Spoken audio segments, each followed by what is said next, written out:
Hi everybody. How are you all? Where are we up to? Workbench Wednesday number 15. And today I'm talking textures. So, hi. How are you all? How's your day? Um it's the 30th of June. Oh, it should be flaming June, but it's really not flaming June. It's flipping freezing here today. I don't know about you. Hence why I'm snuggled up in a big fleece. It is cold. So, hi, anybody there? Anybody there? Give us a wave, give us a thumbs up, let me know who's tuned in. I am going to be talking all about textures today. So let's get started.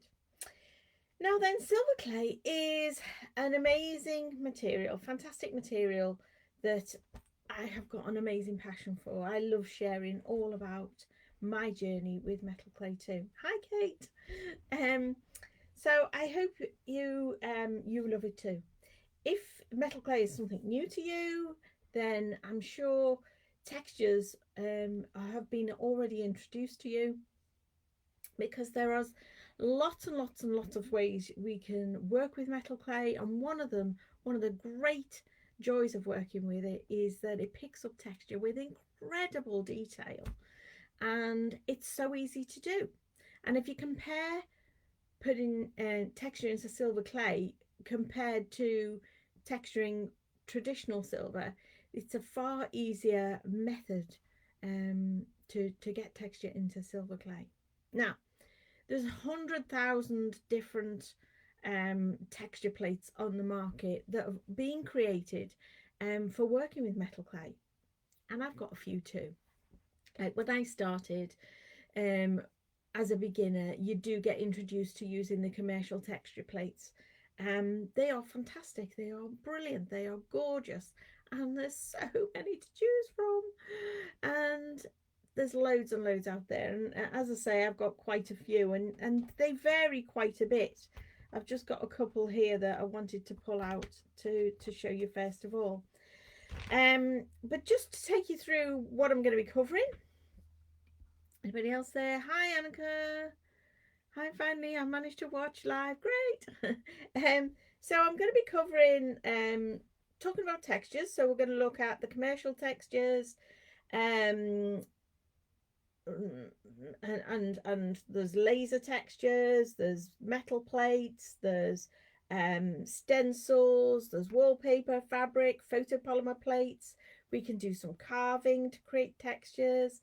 Water etching, which is something I talked about back in week 3 when I did my Workbench Wednesday. So if you want to listen more about all that, you can go back to find Workbench Wednesday number 3. There's tearaway textures, repousse, I've got on notes here, repousse, scratch foam textures, slip trailing, finger stippling, and there's so many more. So I'm going to try and cover what I can today.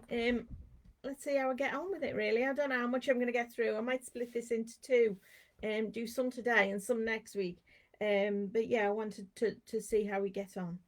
So these texture plates, they come in rubber mat form like this, and some of them are massive like this, and some of them quite small, this sort of size.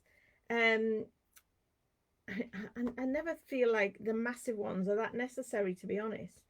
I'm never going to make a piece of jewellery that's going to require something of that enormous size. However, they are what they are, these massive texture plates. But they are fabulous. I guess they can be used for polymer clay as well. So maybe that's why they're used, or maybe why they're made so large. But these smaller plates are just as useful. This one is very well used and this one's fairly new, hence the kind of difference in colour. But yeah, they are fabulous to use. And then you get texture plates. These are very much background plates, is what I call these, background plates. So this one's got like little feathers all over, really lovely little details. And this one is just a lovely little swirly whirly pattern on it. I love this one too. And they're quite shallow in the detail. So these are quite nice. Now you do have to be careful about choosing texture plates. You can get some texture plates that are very deeply patterned, and I call them my greedy texture plates, because those deep recesses and patterns do consume an awful lot of your clay. And I'm tight. I want my clay to go as far as possible. So those deep channels, to as you roll your clay over to get the texture on there, those deep channels will consume an awful lot of the clay. So it's your choice entirely, but I prefer using shallower textures rather than the very deep textures that are available. No, so they are like background textures. They will give you an overall background pattern to your piece. Now you can also get textures like this one, which is like little angel wings, whatever you want to call them, or this one, which is a Hattie Sanderson texture plate, and they actually have particular sort of component parts in them. As you can see, they're edged with a very bold line around it, so you can actually roll in your clay over here and you'll get a defined line around the edge which you can pierce out, and then you've got a really nice component part to your texture. Same with the little angel wings there as well, so you can put your clay into them. You've got fantastic texture, and they can be used as standalones, or you can have textures like this. Now this one is a texture mat by Pam East. Pam East has designed these, and I quite like these. There's a positive and negative to this particular pattern, so you've got a little bit of contrast. So it's the same design, but one is a positive and one is a negative. They sit side by side like this. One is a positive and one is a negative. So depending on how you want your pattern to come out, you've got these positive and negative patterns, which I think are great. But while this is a great big sheet and it gives you this sort of which one's it? What's one? This is called Tripping Trillium. You can use the entire sort of pattern here of the whole piece, or you can just use little component parts of this as well if you want to. This is the second one of Pam's. This one's called Jasmine Dreams, but again it's got the positive and negative of the pattern, so you can actually cherry pick little bits and pieces, or decide whether you want your piece to have the positive image or the negative image. I quite like the options on that, which is fantastic. This particular texture is very thin and very flimsy, and this was actually designed by Helen Breel, and Helen is traditionally a polymer clay artist, and these are designed in order to go through a rolling mill, or not a rolling mill, sorry, like a pasta rolling machine, so you get texture into your polymer clay, but they work equally as well with your silver clay. So I've got one or two of these lovely little texture mats, and they tend to be a little bit sort of, I'll say, Zentangles patterns. They're a little bit random patterns. So again, you can pick specific little areas. You can particular pattern or a particular point in there. So they're really nice to use as well, those textures. Now, when you are using any of the rubber mats, it's important that you do use some sort of clay release. I love using Badger Balm. Badger Balm is my go-to favourite. Oh, hang on, I'm just seeing if anybody else. Hi Joy, Gate. One of the hi Joy. One large for one piece bangle, perhaps. Oh, that's a good point. Hi Paula. Hi Nikki. Great to see you. Sorry, late again. You're all right, Nikki. You can watch it back. So yeah, I like using Badger Balm as my clay release, but there's lots of others you can use. You can use your Badger Balm. You can use your olive oil. You can use your Cool Slip. And I'm sure there's lots of others out there on the market as well. But yeah, you will need a light coating of something onto your texture to stop the clay from sticking. Now I generally just use Badger Balm on my fingers, rub it in lightly, and that will do the job. I know some people use toothbrushes with a bit of olive oil, or an old paintbrush and things like that. So whatever takes your fancy. I would say just don't use too much. Don't get it sort of lathered in oil or badger balm. It can it can be more problematic if there's too much of that on there as well. So it's just a nice light coating so your clay doesn't stick into the nooks and crannies of the texture and the pattern that you're using. So, and obviously reapply it every time you're going to take your texture on there. Okay, so that's the commercial texture plates. We've then got these lovely laser cut cards. This laser cut, and these are, well, there's different people making this. This particular one is from Rolling Mill Resources. That one's from Rolling Mill Resources. That's from Rolling Mill Resources. But I know there's different brands here, and I think Mel Bird from Raven Studio, she makes a couple of these as well. So yeah, if you're, oh, something noisy's just going past, so if you can hear a loud noise in the background, I'm really sorry. I think it's a lorry. I think it's my neighbours. Anyway, so yeah, if you want to get any specific laser cut pieces made, or laser texture plates made, then you can do that. I think it's a bin lorry. Hang on, is it? Yeah, it's the bin lorry going past. I'm sorry guys if you can hear a big noise in the background. So yeah, you can get these laser cuts either again from the metal clay supplies. There's loads and loads of these to choose from, or you can get some made. If you want the hi Lynn, hi Julie, hi Julie, hi Lynn, hi Candy, nice for you to join me. So yeah, if you want any laser cut ones made of your own designs, speak to Mel Bird at Raven Studios. She makes those again. Now when you're using these for the first time, now because these are paper, although they are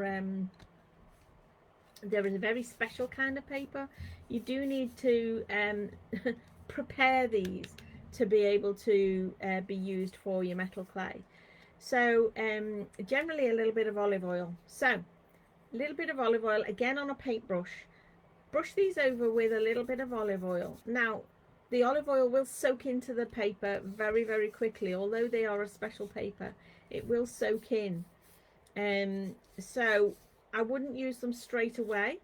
I'd give yourself a couple of days of preparing the cardstock. So a little light coating of olive oil, leave it for a day, another light coating of olive oil, leave it for a day, another light coating of olive oil, and then you're ready to start using these. I'll tell you why, because if you go straight on with just one coat of olive oil, it just sucks the olive oil into the paper so quickly that it virtually leaves nothing that's going to act as a bit of a barrier between the card and the clay, and it can get stuck up, as I found to my expense with this one. Can you see this one? Yeah, look. So I didn't prepare the card well enough in advance because I was impatient, and I got clay stuck into the laser cut impression here, and apart from trying to pick that out, which I'm scared if I start to try and pick that out I'm going to spoil the rest of the card. So yeah, that's a mistake I won't make again. So I'm just giving you some tips of advice. Prepare your laser cut cards in advance. Bin lorry's going now. You can also get these. Now I have to say I'm not a massive fan of these, and these texture plates are like brass plates. Now while I say I'm not a fan of these, because they tend to bend and warp, and they don't, I don't know, I've never got a satisfactory impression of these.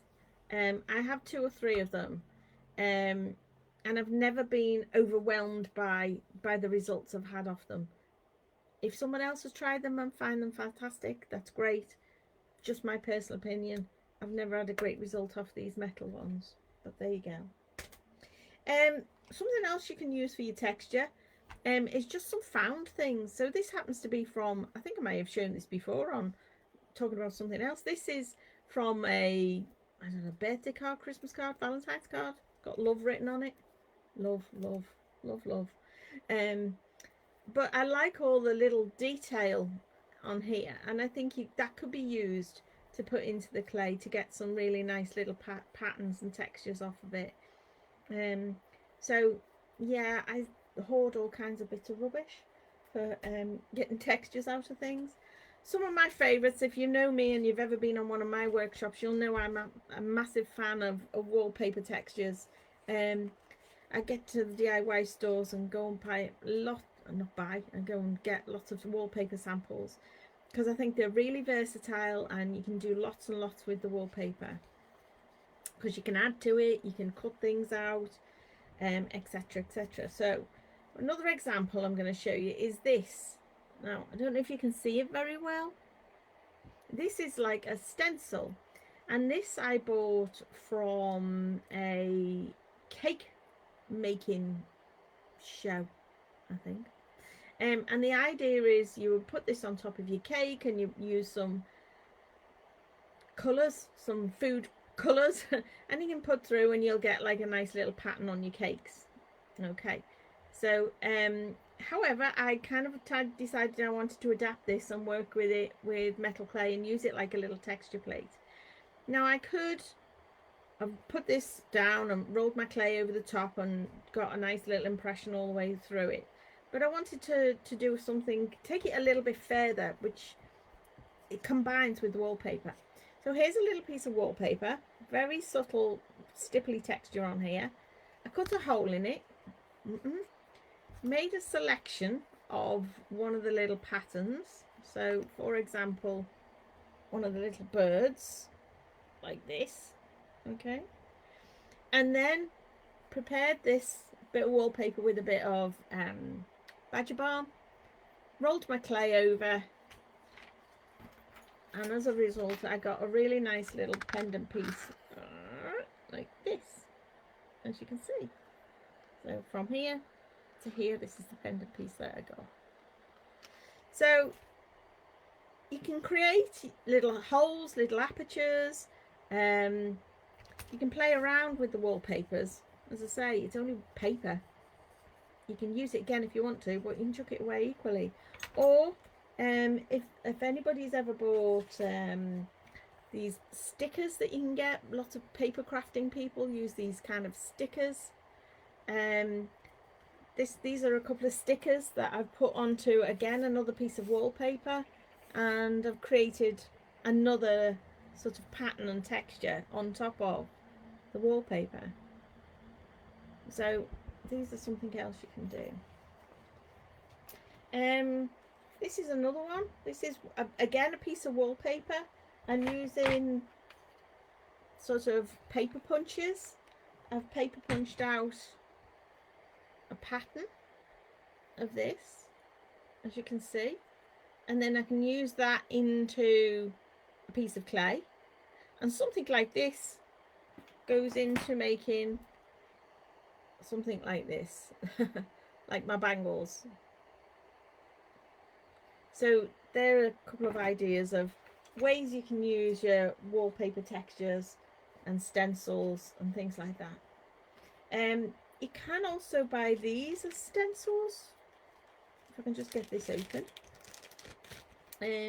Now I have had these a little while, these little stencils, and these are, hang on, I need my glasses on. Where have I put my glasses?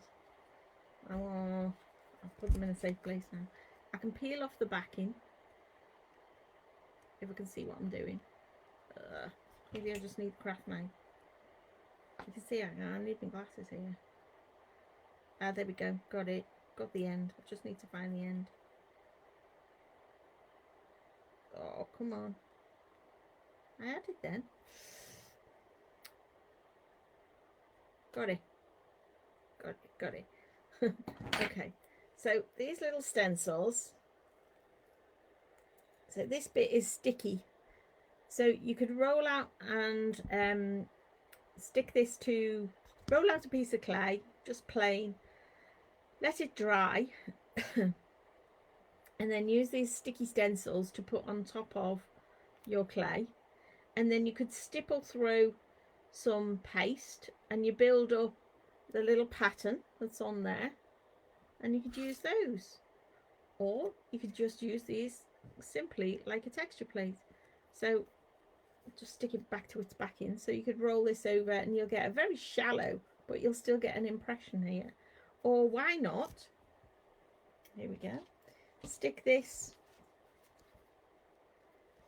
to a wallpaper, and then when you roll it over, the grey will be smooth, but the little apertures where the little leaves are will be textured because you've stuck it to a textured wallpaper. Some ideas there. So different ways of adding and creating textures to your pieces. Fabric, lace is one of my favorites.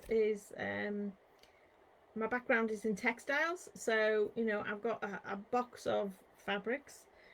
But lace is one of my favorites to put into clay because it works so really well and picks up the detail incredibly well. So I love working with a bit of lace into the clay to create some fabrics, to create some textures. All right, so what else can we do? Some photopolymer plates. Now then, that's a big subject all by itself, for photopolymer plates. And I may well come back in quite a number of weeks' time and give you more detail on creating photopolymer plates. But basically you can take an image, a picture, a drawing, and you can create your own texture plates. So these are some texture plates that have been created. So there's different types of photopolymer plates. Some have got plastic backings, some of them have got metal backings. As I say, this is a big subject all by itself, but these are ways you can create your own patterns, designs, and create them into texture plates yourself. You can do this at home all by yourself. So these are fantastic to use, and then you know, once you've made them, once you've created them, you can use them over and over and over and over again for your own designs. Now, especially if you're making to sell, well, commercial plates are great and fantastic. If you're trying to be a little bit different to everybody else, having your own unique designs will be an advantage. Hi, Susan. So if you saw that little flower here, little flower design, you can just about see it. Trying to get it in the right light. There you go. Then there's the little flower in silver clay. So that's the texture plate. That's the silver clay. So you can see those. So yeah, I will talk more about photopolymer plates in a lot more detail and how to create those in a few weeks' time. I'll add that to my list on if you want to know how to do those. I would love to learn more about that. Yeah, Candy, just bear with me. I'll do it in one of my Workbench Wednesdays in a couple of weeks' time. So I'll get to it. All right. Last week I talked a lot about molds and molding, etc., etc. And you can use your molding compounds again to create wonderful texture plates. So this one just took a load of sage leaves. I took some molding compound, rolled it out to a nice thin layer, and pushed in some really lovely big sage leaves, and I get these fabulous, oh, love these sage leaf textures on there. It's one of my favorites actually. And I think I showed this as well. So this was a piece of embroidery on a piece of clothing, and I took a texture plate of that. And this was insects that burrowed into a piece of wood and created a wonderful texture plate of that. This reminds me of something Star Trekky. I don't know why it does. Like plasma. Anyway, so there you go. So there's a few more ideas for you. We can also get into doing some carving. Now, if you want to do carving, you can carve directly into your own piece of clay, or you might want to carve and make your own texture plates, and you can do that with with some lino and carving tools. I've got a wonderful set of carving tools here, which I think are the bee's knees. And these are dockyard carving tools. So if anybody's looking for some superb carving tools, I can really recommend these. They are fantastic. And you buy lino. There's different types of lino that you can buy. You can buy lino. You could also carve into polymer clay if you wanted to. If you take a sheet of polymer clay, and roll it to an even thick layer. You can bake it off if you want to, and then you can carve into the polymer. You can use that if you wanted to create again your own sort of unique designs. If you haven't got any lino or polymer, other things that you could use to carve into are just something as simple as a bar of soap, or some like wax, usually like beeswax, you know, really hard wax.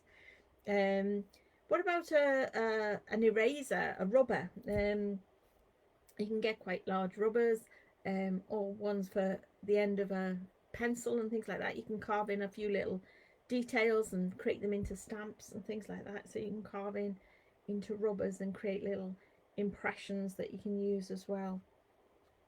So yeah, you can create fantastic little carved designs in your linos if you wanted to do that as well, carving. There's a technique called tearaway technique. Hi Elaine, did you just get the polymer out of you? Yeah, of course I did. Doesn't everyone keep the polymer like that? Yeah. I also use a plastic embossing folder that I'll use for card making, and then give you a positive and negative of the design. That sounds a good idea, yeah. So hang on, where have I gone?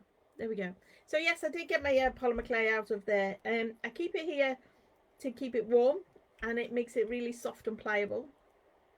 So if ever I'm going to work with a bit of polymer, it gets tucked in here in my special pocket. Lots of people know about my special pockets. There you go. That's where it keeps warm and it keeps soft. I'm an artist. I really don't care. So yeah, going back to tearaway technique. So this tearaway technique, I have to confess, it's not a technique I've used a great deal myself, or even had a go at.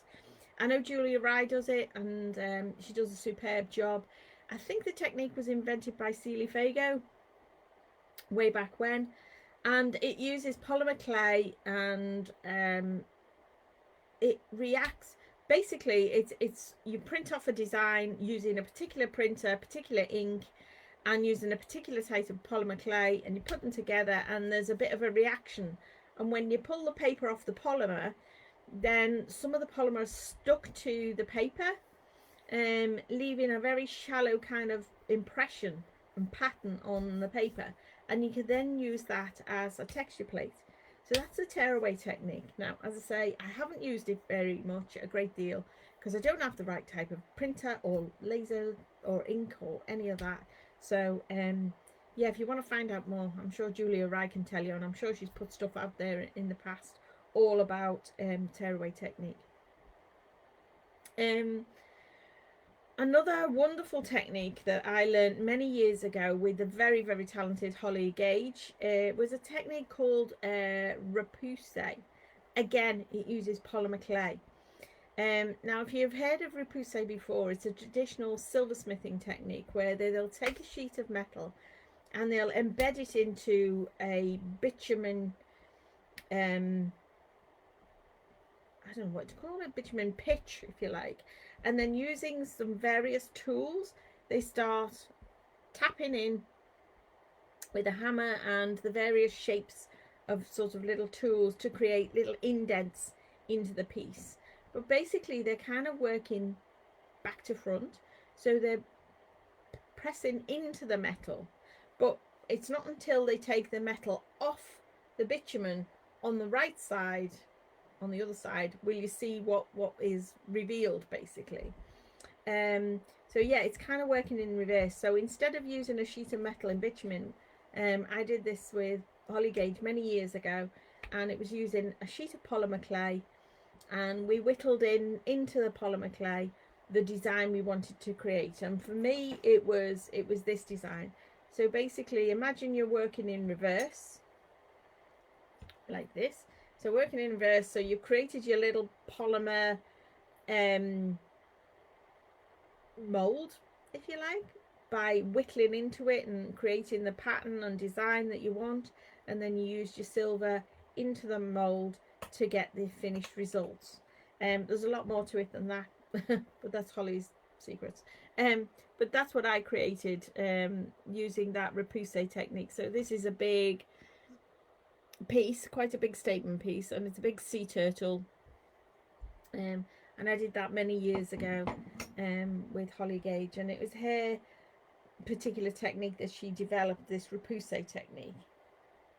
Something else you can use to create your own texture plates is scratch foam, and I think this was brought to our attention via the very talented Wannery Tanner, who used this to create patterns basically. So this looks a little bit like polystyrene, like you get your fish and chips in, except it's not quite. It's actually denser, it's not as thick, if you know what I mean. It's quite thin, but the actual foam is very dense. Now the idea is you can draw in whatever pattern you like, and then using, if I can just reach over, using like little ball end tools like this. If I just quickly do a little, I'll do something as quick as a little flower, just like that, just to show you what I'm talking about. So using a ball end tool, you just start to push in to create impressions. Now obviously they can be very sophisticated. You could get a really deep impression into here. The thing when you're working with the scratch foam is don't push too hard.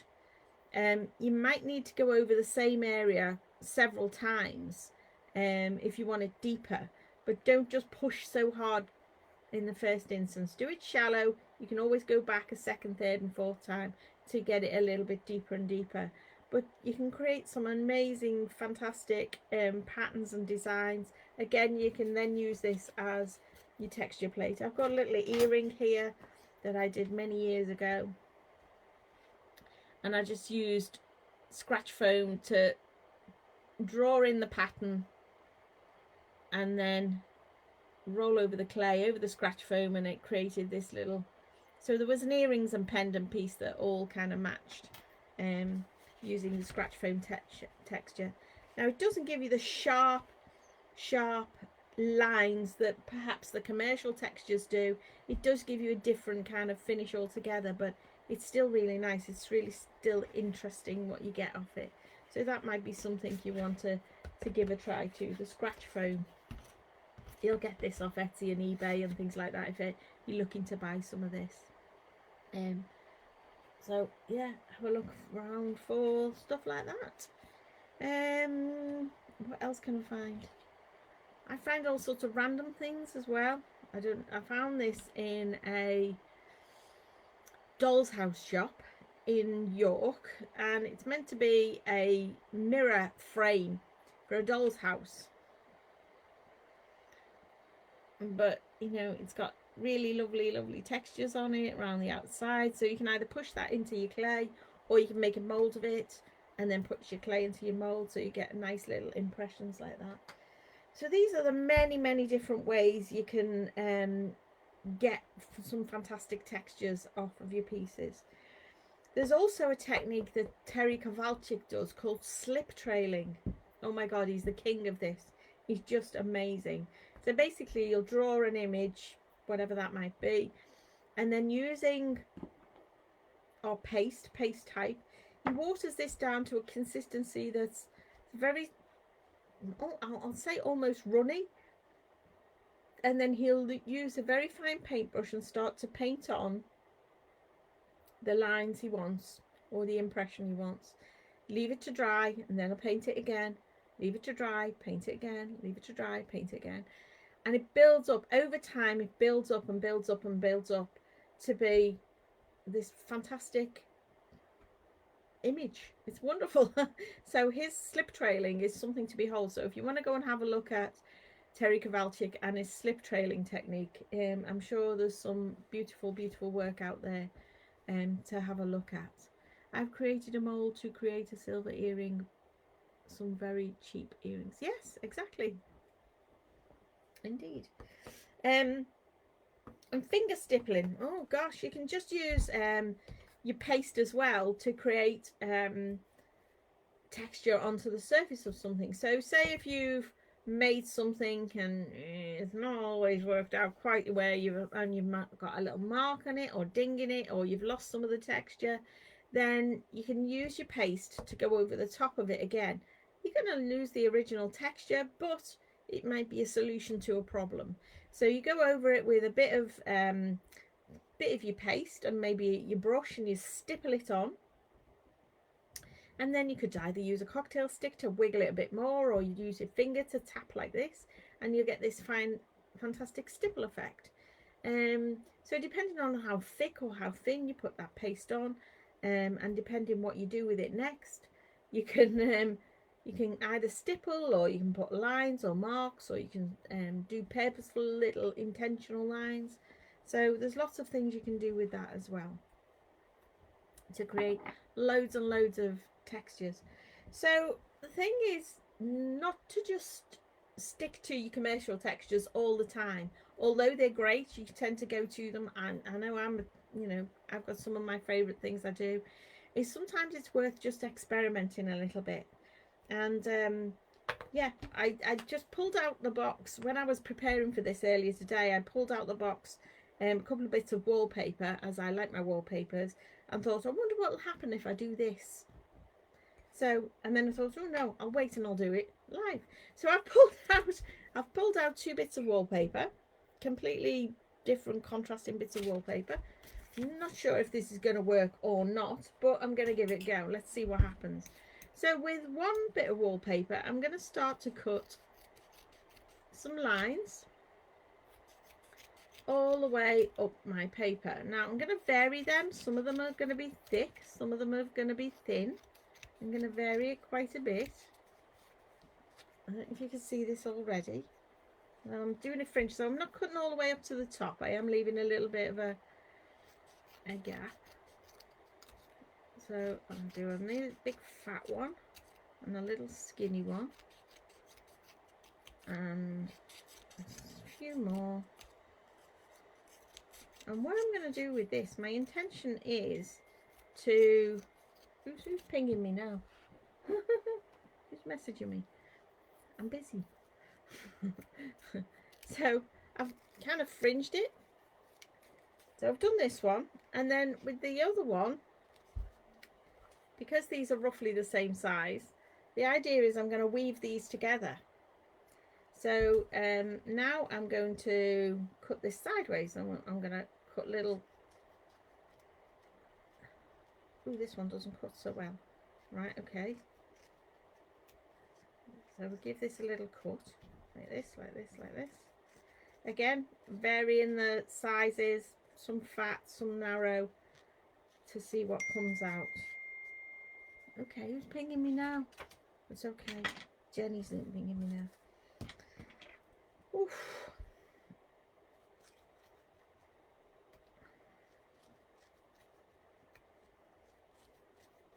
So, having cut several of these, I've fringed this one as well.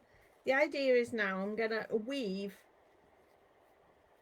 into each other. So one under, one over, one under, one over. So I need to do this on the table because I can't do it in mid-air. And then the idea is, once I've done all the weave,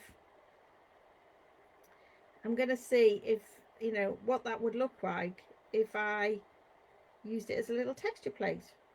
So I've got contrasting textures woven together.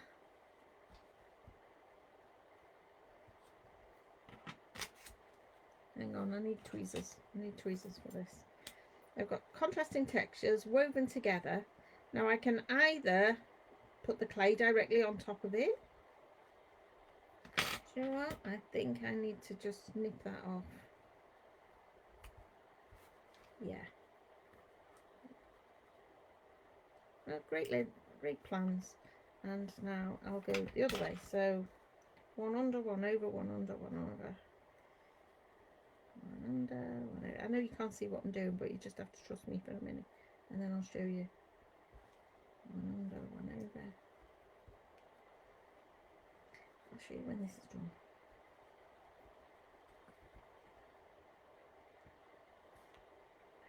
Ooh. Well, this is fiddly.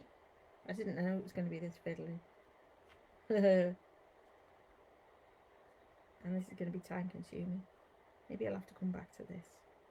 One under, one over. One under, one over. One under, one over. One under, one over. I'm nearly there. Okay. I'm just going to push those up. Get that tighter and closer together. It's got potential. Okay, so this is the start. I think it's got potential, but it needs work. So, yeah, I'd like that to be tighter together, and maybe my spaces are a bit too far apart, etc., etc. So, the nugget of an idea there.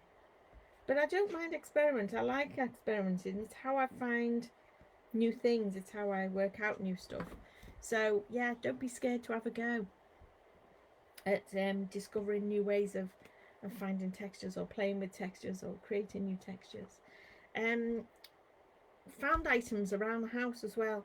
So this is a piece of non-slip mat. This is the stuff I've got in the kitchen, in my cupboards, to stop stuff sliding about. Non-slip mat. Bit of, what's this from? This is from my red onions. So these I love. This creates fantastic kind of fish scales, skeleton leaves you can get from hobbycraft stores and such like. You can get some fantastic, or just get out in the garden and go and pick some really lovely leaves. So there's lots and lots of wonderful ways of getting fantastic texture. I don't know what that's of. Some packaging of some description. That would be great, wouldn't it? It's quite big though. So yes, there's fantastic ways of creating texture into your pieces. So I think I'll work on this a bit more. Yeah, I'll definitely work on that a bit more. And come back to you maybe next week. If I've worked on it and done something with it, that would be good, wouldn't it? So thank you for joining me, folks. I hope I've given you some ideas there of lots of different things you can texture with. Maybe we'll look at them, each of them, in closer detail. Oh, rollers! I know I've forgotten rollers. Oh, I'll have to come back to that one, definitely. I'll come back to it next week. And I haven't got any rollers here. They're all at my studio. Yes, I've forgotten the rollers. There's texture rollers that you can get as well. So yeah, maybe a bit of a demo next week, and I'll show you how to use the rollers and etc. Okay, well, thank you for joining me for today. I hope that's given you some tips and ideas about creating your own textures or more textures, and I look forward to having you join me again next week. Take care, folks. Bye for now.